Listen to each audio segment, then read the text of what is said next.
ओम पितृ देवताय नमः। आप सभी का आपके अपने YouTube चैनल व्रत कथा और कहानी पर हार्दिक स्वागत है। चैत्र मास की अमावस्या को चैत्र अमावस्या कहा जाता है।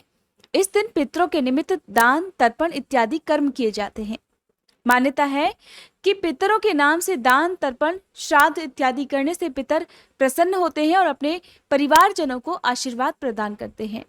जिन घरों में पितर आशीर्वाद देकर जाते हैं उस घर में सदा सुख समृद्धि का वास बना रहता है।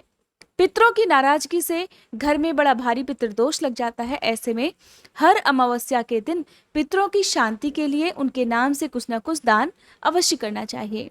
अमावस्या की पूजा कोई भी कर सकता है, कोई भी इस दिन उपवास रख सकता है। अमावस्या के दिन कुछ बातों का विशेष रूप से ध्यान रखना चाहिए, जैसे कि अमावस्या के दिन किसी दूसरे के घर का कोई भी मीठा भोजन या मिठाई नहीं खानी चाहिए। इस दिन आपके घर में शुद्ध सात्विक भोजन बनना चाहिए।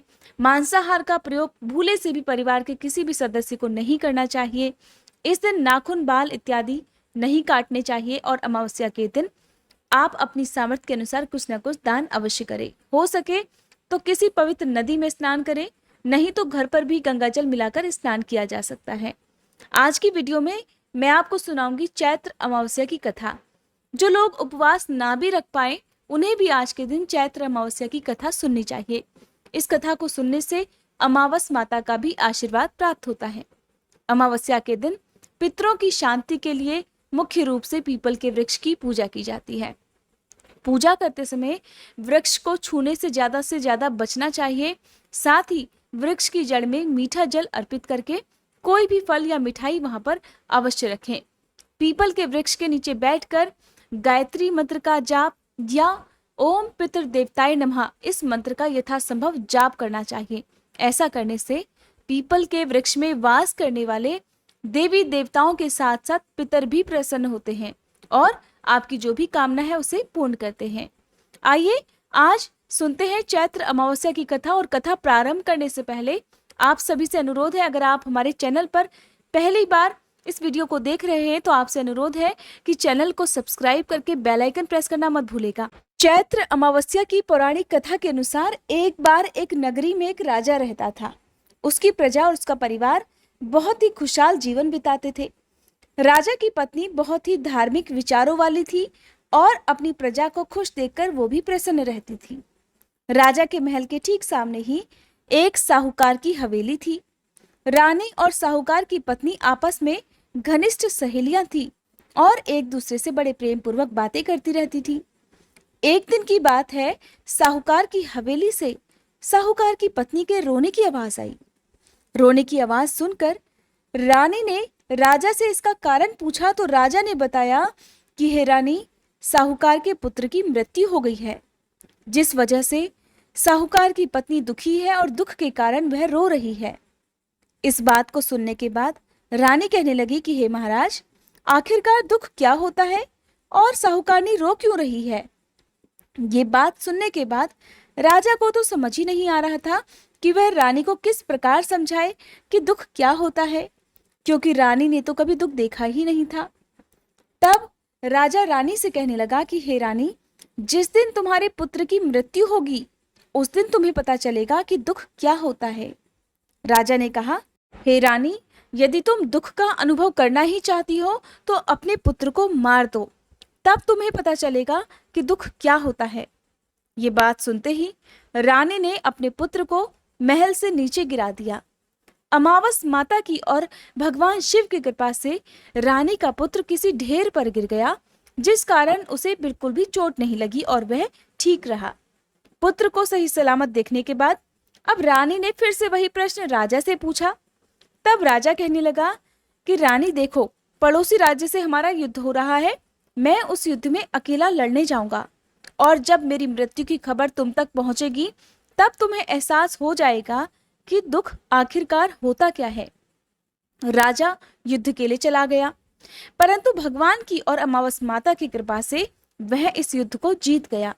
राजा सही सलामत विजयी होकर अपने घर वापस आ गया और वह सोचने लगा कि आखिरकार ऐसी क्या बात है कि वह रानी को दुख का एहसास ही नहीं करवा पा रहा। इसके बाद राजा ने रानी को बुलाकर कहा कि अब वह दोनों गंगा यात्रा के लिए जाएंगे, इसलिए रानी तैयार हो जाए और गंगा किनारे जाकर वह गंगा में कूद जाएगा। तब पता चलेगा कि दुख क्या होता है। रानी ने राजा की बात मानकर गंगा यात्रा की तैयारियां शुरू कर दी।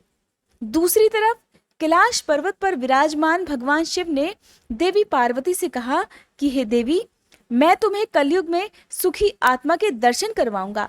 इसके लिए तुम्हें मेरे साथ धरती लोक पर चलना होगा। भगवान शिव की बात सुनकर देवी पार्वती ने धरती लोक पर जाने की तैयारी की और ऐसा कहने के बाद भगवान शिव ने बकरे का और माता पार्वती ने बकरी का रूप धारण कर लिया। इसके बाद वह नदी किनारे घास चरने लगे।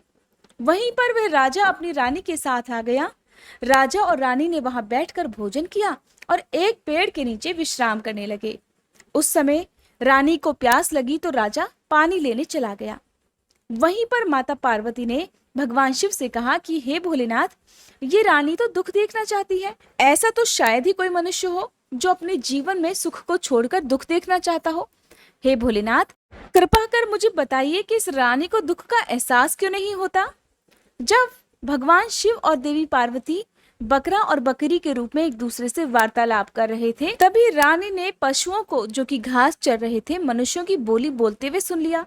उसने सुना कि बकरा बकरी से अर्थात भगवान शिव माता पार्वती से कह रहे थे कि हे पार्वती, इस रानी ने अमावस का व्रत किया था जिसके कारण उसे दुख नहीं भोगना पड़ रहा, और अपने पिछले जन्म में रानी ने अमावस माता का व्रत पूर्ण श्रद्धा और भक्ति भाव से किया।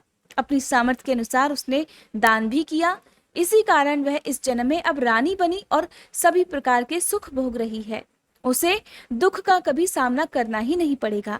अमावस्या के व्रत करने के प्रभाव से यह राजा जब गंगा जी में कूदेगा तब भी यह मरेगा नहीं। रानी ने ये सब बातें सुनी। उसके बाद जब राजा पानी लेकर वापस आया तो राजा को सारी बातें बता दी। ये सुनते ही राजा और रानी महल में वापस आ गए।